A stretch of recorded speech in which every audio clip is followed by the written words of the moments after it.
All right, peace be to you all. Omar here. Assalamualaikum. I want to talk to you all briefly about the topic of ethical decision making as it relates to the healthcare field. So, as many of you all know, I'm a physician associate. I've been doing this for a little more than 20 years.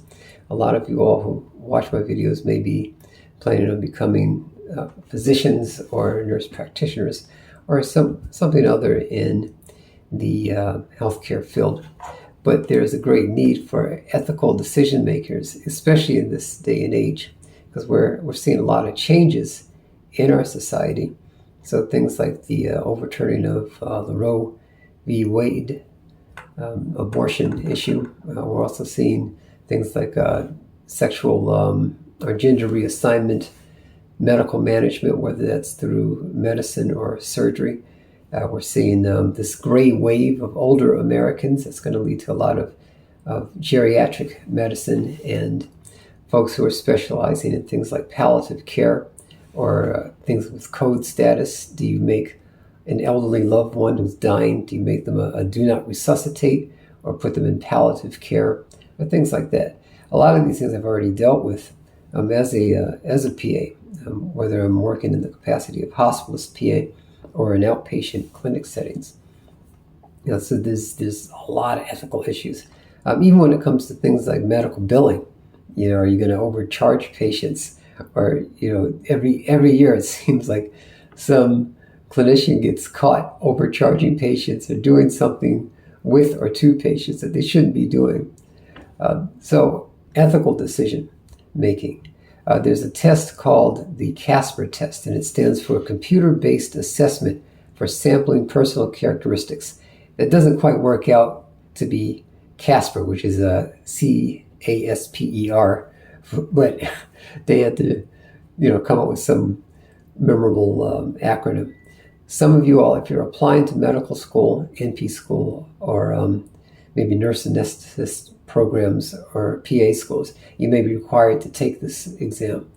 Right now, I think only about 30 PA schools in the country require it.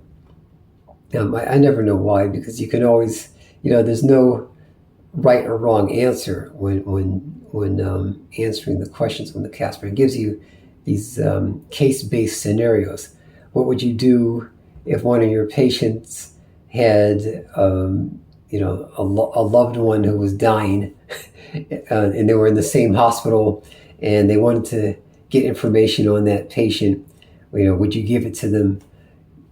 Yes or no, explain your answers.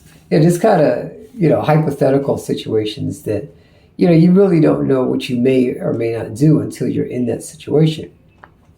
And a lot of these things are based on your beliefs as an individual, whether that's just based on your core values or religious dogma. Everybody may believe something slightly different. And we have a heterogeneous society, one of people of many varying faiths and beliefs and political affiliations. So this could often come into conflict in what we believe to be good medical practice. So you're going to be tested on these things. We're going to see a lot of changes. I think this, I find the overturning of this Roe versus Wade decision, very interesting, because I'm wondering what other types of landmark decisions that have historically been made can be overturned.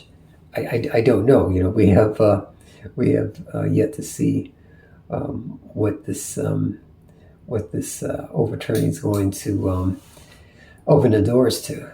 I'm here in Washington, D.C., and I'm right on the border of D.C. and Maryland. So in Maryland, women can still get abortions, and you'll hear cases of rape. There was I think this man raped this 9-year-old girl, and she went to, as a 10-year-old, she had to go to another state to get an abortion. And this is recent news because in her state, apparently abortions are not legal since the overturning of the Roe v. Wade. But that's just an example. what are you going to do, for a clinician like myself who tends to be theistically inclined when I'm faced with certain situations?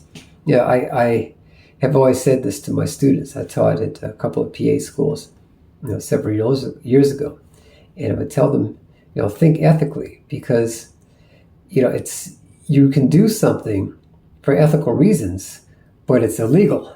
Similarly, you can do things that are unethical, that can be deemed unethical, based on your values, but they're perfectly legal. So I won't give any examples. Maybe I will in private conversation with those of you guys that contact me. I'll leave my contact information on in the description. But do remember, always try to be an ethically upstanding clinician. You will be tested. For those of you guys that are trying to get into your various programs, or if you're new clinicians. By new, I mean you've got less than 5 years experience. You have not worked a number of different jobs, working in different capacities with different groups of people. Understand that the laws in the state in which you practice will not necessarily be the same laws in another state. So those are also things to consider. And even in different healthcare settings, different hospitals have got different standards of care when it comes to ethics. This is why we've got, in some hospitals, there's ethic committees. There's I've seen cases where the ethics committee may override a patient's loved one's desire to make that patient a do not resuscitate. So maybe for example, you may have a wife who wants her husband to continue living, even though, he's brain dead. But this might not be seen as particularly ethical.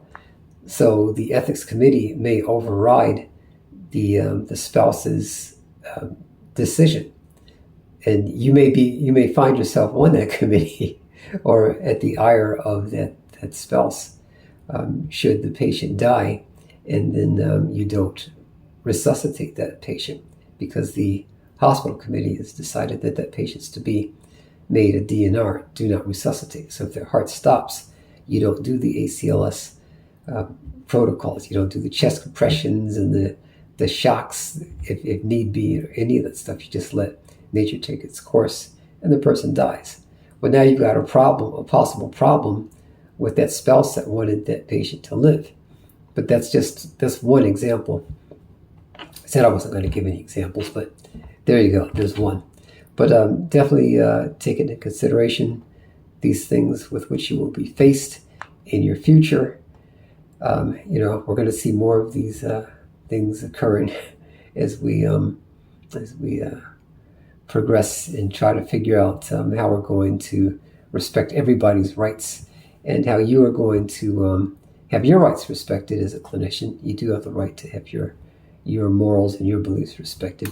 You can always recuse yourself from taking care of a patient or a group of patients should you think that is going to come into conflict with your beliefs and morals. But that's it for now, guys. I wish you guys the best of success in your positive endeavors. If you are in the process of applying to PA school or just want some advice, please feel free to reach out to me. I will leave my contact information in the description. Take care. Peace.